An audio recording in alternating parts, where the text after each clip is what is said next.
Both of these watercolor papers are 140 pound and made of 100% cotton. One is made from Arches and one is made by Legion.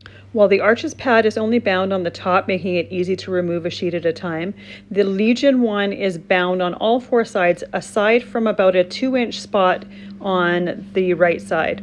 You can put a palette knife in there and go around the paper to remove it. This way, if you want to paint right on the pad and not have to tape anything down, it makes it very convenient for that.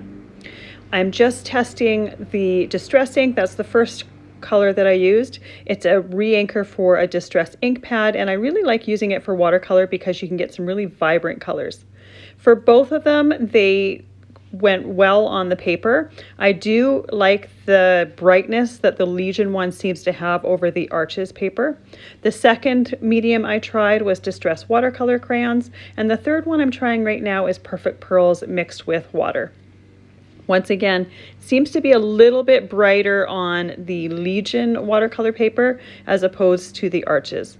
The last medium that I'm using is some Cotton watercolors that I have in a palette and just rehydrated with my water brush. Both of these papers worked well for watercolor. There was a little bit more texture and tooth to the Arches watercolor paper than there was to the Legion watercolor paper. And because the Legion was smoother, the brush flowed a little bit better.